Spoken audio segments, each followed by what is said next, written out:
ربنا لك الحمد كما ينبغي لجلال وجهك ولعظيم سلطانك. لك الحمد يا رب، لك الحمد يا رب أن هديتنا للإسلام وأكرمتنا بالإيمان ورحمتنا بجعلنا من أمة خير الأنام سيدنا محمد عليه الصلاة والسلام. وأشهد أن لا إله إلا الله، عز كل ذليل وغنى كل فقير ومفزع كل ملهوف. من تكلم سمع نطقه، ومن سكت علم سره، ومن عاش فعليه رزقه، ومن مات فإليه منقلبه. وأشهد أن سيدنا ونبينا وعظيمنا وطب قلوبنا محمدا رسول الله بلغ الرسالة وأدى الأمانة ونصح الأمة وكشف الغمة وجاهد في الله حق الجهاد وعبد الله حتى أتاه اليقين من ربه. اللهم صل وسلم وبارك عليه ما توالى الليل والنهار. اللهم صل وسلم وبارك عليه في الأولين وفي الآخرين وفي الملأ الأعلى إلى يوم الدين. أما بعد، فيا أمة الحبيب محمد صلوات ربي وسلامه عليه، سنحدثكم في هذا اليوم عن صفات أهل النار. وقد قال الله سبحانه وتعالى: لا يستوي أصحاب النار وأصحاب الجنة، أصحاب الجنة هم الفائزون. فلذلك علينا أيها الأحباب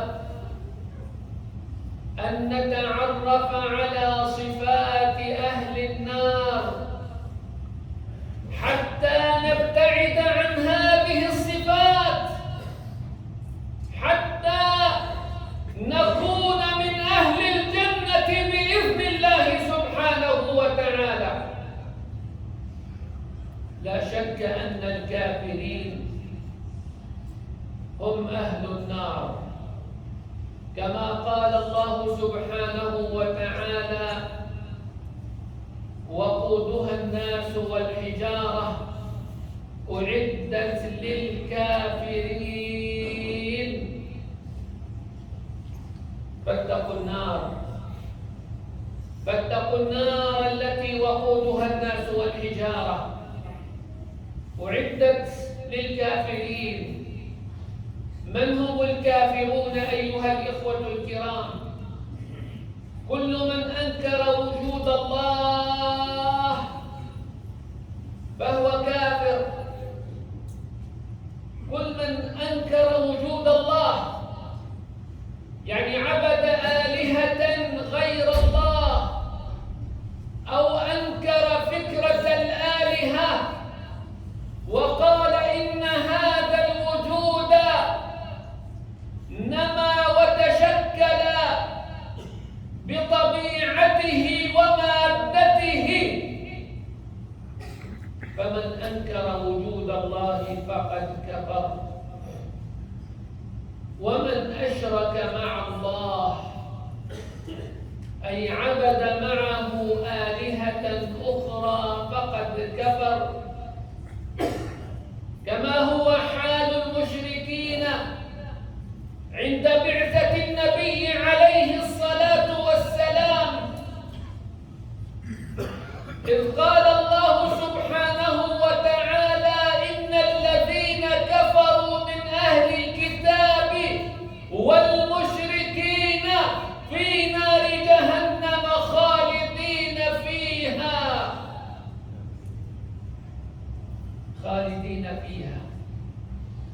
إن الذين كفروا من أهل الكتاب،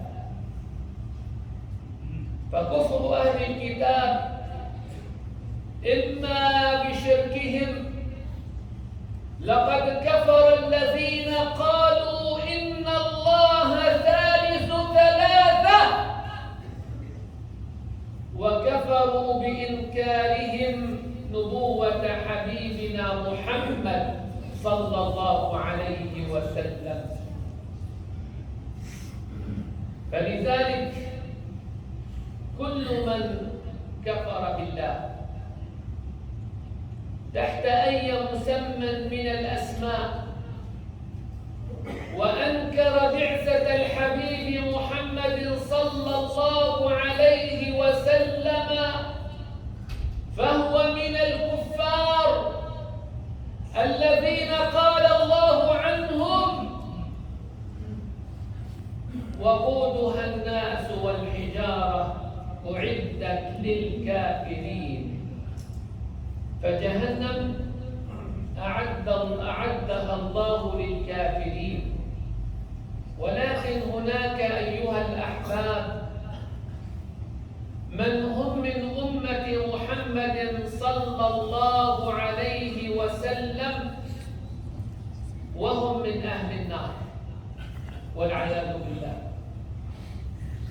فإما أن يختم لهم بخاتمة السوء فيخلدون في جهنم كغيرهم من الكفار، وإما أن يموتوا على الإيمان فيدخلون جهنم أحقابا وسنين إلى أن يشاء الله سبحانه وتعالى. ولا تحسبوا أن الأمر سهل وأن الأمر يسير، ولكن الأمر خطير وخطير. لو جئنا بجمرة ووضعناها في يد أحدكم كم سيحتمل من الوقت وهي في يديه؟ كم سيتحمل من الوقت أيها الإخوة؟ والنبي عليه الصلاة والسلام يقول أهون أهل النار عذابا رجل يلبس خفين من نار، حذاء من نار، فيغلي منهما دماغه. أهون أهل النار عذابا رجل يلبس نعلين من نار فيغلي لهما دماغه. هذا هو أقل أهل النار عذابا. فلذلك كانت المرأة الصالحة من السلف الصالح إذا خرج زوجها للعمل تقول له إياك من الكسب الحرام، فإننا نصبر على الجوع والعطش ولكننا لا نصبر على عذاب الله. أحدنا يصبر في الدنيا على الجوع ويصبر على العطش وعلى القلة، ولكنه لا يستطيع أن يصبر على نار جهنم والعياذ بالله. فأين المفر أيها الإخوة الكرام؟ ففروا إلى الله، إني لكم منه نذير مبين. فمن هم إذن أهل النار حتى نبتعد عن صفاتهم؟ يقول عليه الصلاة والسلام ألا أخبركم بأهل النار؟ أهل النار كل جعظري جواظ مستكبر جماع منوع كل جعفري. الجعفري هو الرجل الغليظ الجافي، غلظة في كلامه، غلظة في تصرفاته، غلظة في أفعاله، النافر من الموعظة ومجالس العلم. كل جعفري جواب، والجواب هو الذي يتبختر في مشيته، عنده مشية فيها عنترية كما يقولون. حتى نبسط لكم العبارة، يمشي وشايف حاله، بيمشي مستكبر، ما حدا عاجبه من الناس في حيه ولا في بلدته، يفكر انه هو شعب الله المختار، وهو من أرذل الأرذلين والعياذ بالله. وهؤلاء كثر في مجتمعاتنا، يظن نفسه أنه يعني في أعلى مقام، وهو في الحقيقة في أسفل الأسفلين، ولكنه لا يرى نفسه. فلذلك قالوا لو أن الحمار رأى أذنيه لاحتار في زمانه. فهذا حاله أجلكم الله كحال الحمار، لم يرى، لم يشاهد نفسه أنه غطس في كبره وفي استعلائه وفي صلفه، وهو إنسان رديء في أعين أهل الإيمان، وهو إنسان سيء عند الله سبحانه وتعالى، لأنه لم يراعي حرمات الله، إنما يغضب لنفسه ويغضب لشهواته ولمصالحه وللذاته، ولكنه لا يغضب لله سبحانه وتعالى. إذن أهل النار كل جعفري جواظ مستكبر، مستكبر أي فيه صفة الكبر، لا يقبل الحق ويحتقر الناس. وقد قال عليه الصلاة والسلام: لا يدخل الجنة من كان في قلبه مثقال حبة من كبر. حرام على المتكبرين الجنة، وهي حلال للمتواضعين، وهي حلال للمتواضعين الذين تواضعوا لله وتواضعوا لرسول الله وتواضعوا للمؤمنين، ولم يتكبروا في الأرض ولم يتجبروا. كثير من الناس يظن بنفسه أنه سيد المتواضعين، وهو في الحقيقة سيد المتكبرين. لا يقبل بالحق، لا يقبل بالموعظة، وإذا قلت له اتق الله أخذته العزة بالإثم. قل له اتق الله يا فلان، كأنك ضربت رصاصة تحديدا وعم تقول له اتقي الله، يقول لك أنا أبو التقوى، أنا التقوى طالعة من عندي موزعها على الناس. هذا هو اللي يتكلم عنه النبي عليه الصلاة والسلام. فإذا أحد من الناس قال لك اتق الله، ماذا تفعل؟ ماذا تفعل؟ تقول له على العين ثم الرأس: نسأل الله أن يجعلنا من المتقين،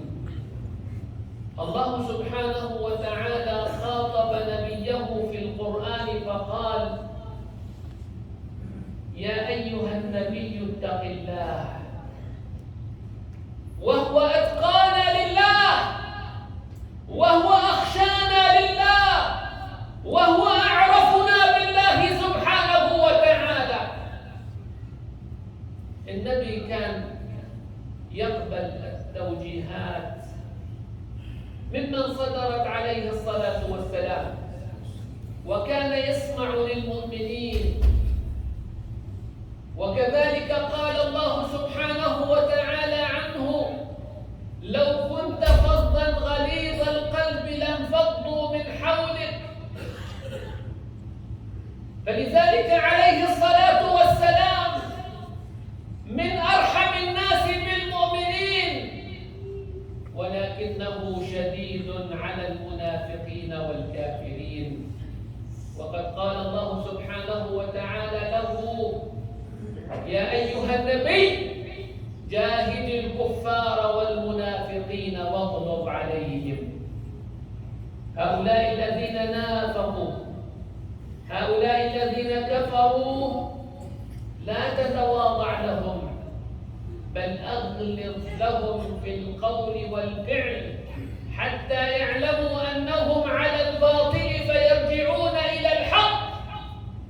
هكذا كان عليه الصلاة والسلام.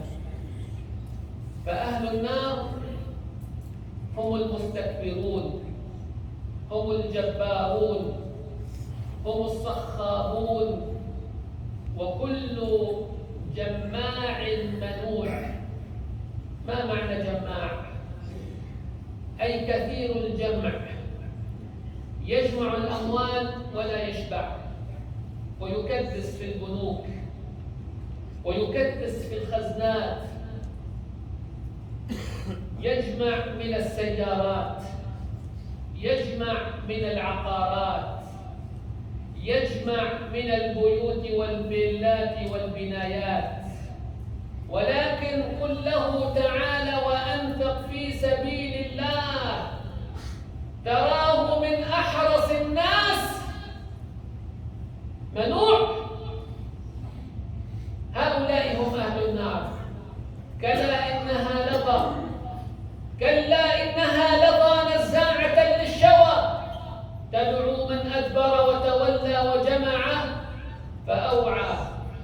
إن الإنسان خلق هلوعا، إذا مسه الشر جزوعا، وإذا مسه الخير منوعا، إلا المصلين الذين هم على صلاتهم دائمون، والذين في أموالهم حق معلوم للسائل والمحروم.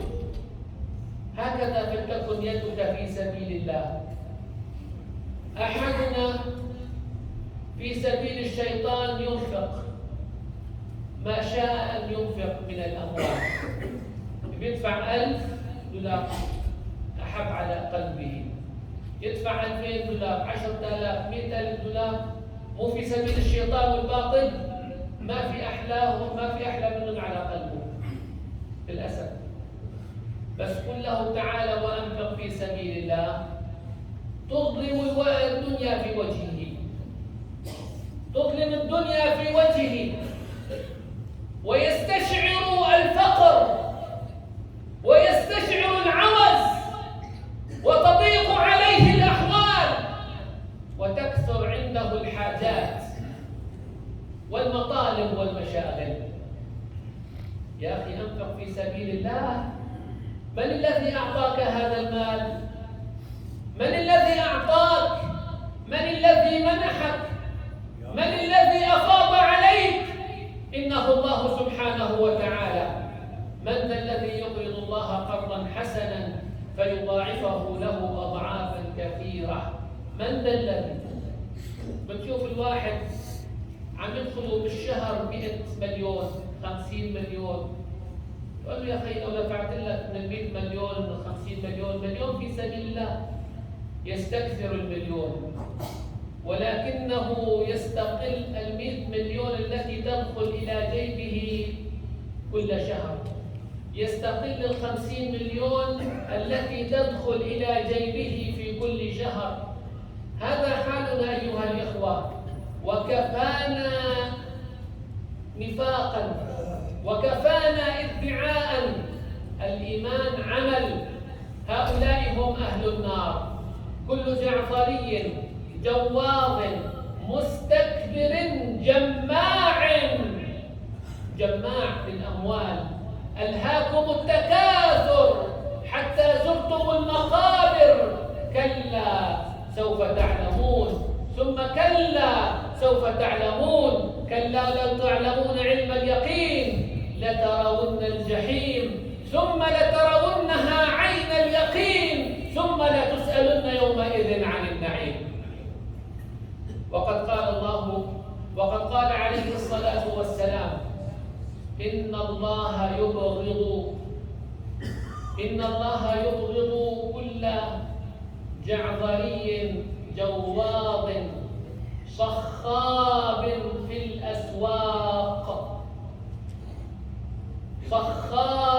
في الأسواق حمار في النهار جثة في الليل. الليل كله نايم لأنه النهار ما ترك لحاله مجال يستريح من أجل الدنيا. لو أنه لم يسترح من أجل الآخرة نص مصيبة، ولكنه يريد الدنيا بما فيها ولا يريد أن يترك لآخرته شيئا.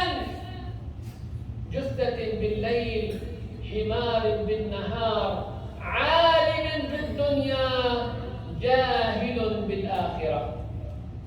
بيجي أحدنا تسأل عن أمور الدنيا، فهلوي وعبقري وفهمان ومبدع وبدك إياه، أعطيه من الأسماء ما شئت. يفهم بالسياسة ويفهم بالاقتصاد، فهو محلل سياسي، محلل اقتصادي، محلل اجتماعي، ما بيعطيك من الزكاة شيء، ولكنه في أمر الآخرة جاهل ولا يعلم أنه جاهل. هنا المصيبة. قد إنسان يقول لك: يا شيخ أنا جاهل علمني. فهذا صفحة بيضاء تعلمه مما علمك الله. أما أن يأتيك واحد هو من أجهل الجاهلين ومو عارفان حاله جاهل، هذه المصيبة. وهذا يسمى بالجهل المركب. هو جاهل ولا يعلم أنه جاهل. هاي المصيبة. عاد إذا فيك تفهمه معناتها تكون أنت الله سبحانه وتعالى وفقك في كل خير.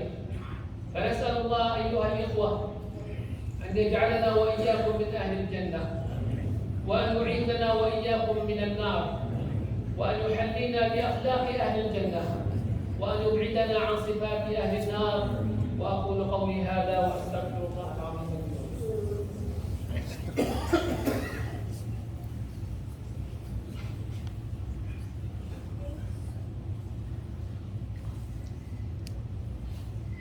الحمد لله ثم الحمد لله. الحمد لله حمدا كثيرا كما أمر، وأشهد أن لا إله إلا الله إقرارا بربوبيته وإبطالا لمن جحد به وكفر. وأشهد أن سيدنا ونبينا محمدا رسول الله اتصلت عين بنظر ووعت أذن بخبر. عباد الله، أوصيكم وإياي بتقوى الله العظيم، واعلموا أنه لا يضر ولا ينفع ولا يصل ولا يقطع ولا يفرق ولا يجمع إلا الله.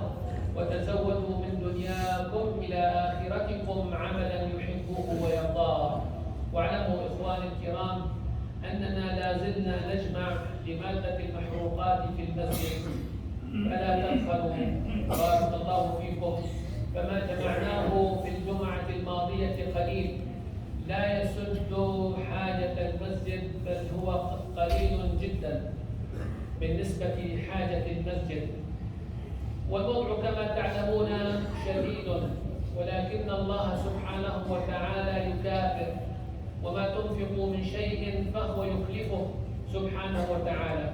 وما أنفقتم من نفقة فالله يعوضها ويعطيك مكانها البركة، ويدفع عنك البلاء، ويشافي لك المرضى، بهذه الصدقة التي تتصدقها. والصدقة على المسجد مضاعفة إلى 700 ضعف لأنها في سبيل الله سبحانه وتعالى. وقد قال سبحانه: مثل الذين ينفقون أموالهم في سبيل الله كمثل حبة أنبتت 7 سنابل في كل سنبلة 100 حبة والله يضاعف لمن يشاء. وإذا كان أحدكم يعرف أحدا من أهل الخير أن يساعدنا في قضية المحروقات فليبادر إليه، فالدال على الخير كفاعله. واعلموا أن الله قد صلى على نبيكم في كتابه إذ يقول: إن الله وملائكته يصلون على النبي يا أيها الذين آمنوا صلوا عليه وسلموا تسليما. اللهم صل على سيدنا محمد وعلى آل سيدنا محمد كما صليت على سيدنا إبراهيم وعلى آل سيدنا إبراهيم في العالمين إنك حميد مجيد. وارض اللهم عن الأربعة الخلفاء السادة الحنفاء سيدنا أبي بكر وعمر وعثمان وعلي، وعن بقية الصحابة والآل والأزواج والقرابة وتابعيهم بإحسان إلى يوم الدين. اللهم يا أرحم الراحمين، اللهم يا أكرم الأكرمين، اللهم يا أجود الأجودين، نسألك في هذه الساعة أن تغفر لنا الذنوب وأن تستر لنا العيوب وأن تفرج لنا الكروب. اللهم يا قديم الإحسان احرسنا بعينك التي لا تنام واكنفنا بكنفك الذي لا يضام. اللهم اهدنا صراطك المستقيم، اللهم اهدنا صراطك المستقيم. اللهم لا تدع لنا ذنبا إلا غفرته ولا هما إلا فرجته ولا كربا إلا نفسته ولا حاجة هي لك رضا ولنا فيها صلاح إلا تكرمت علينا بقضائها يا قاضي الحاجات يا مجيب الدعوات يا سامع الأصوات يا غافر الزلات يا رب الأراضين والسماوات. نسألك يا الله، نسألك يا رحمن، نسألك يا رحيم. اللهم لا توجه قلوبنا إلا إليك، اللهم لا توجه قلوبنا إلا إليك، اللهم لا توجه قلوبنا إلا إليك، ولا تجعل اعتمادنا في الأمور إلا عليك. اللهم يا أرحم الراحمين، اللهم يا أكرم الأكرمين، اللهم يا أجود الأجودين. اجعل هذه البلدة آمنة مطمئنة وسائر بلاد المسلمين. اللهم وفقنا للعمل بكتابك وشرعك وسنة نبيك. اللهم اغفر لمن أنشأ هذا المكان والساعين إليه ببر وإحسان. وصل اللهم على سيدنا محمد وعلى آله وصحبه وسلم، والحمد لله رب العالمين.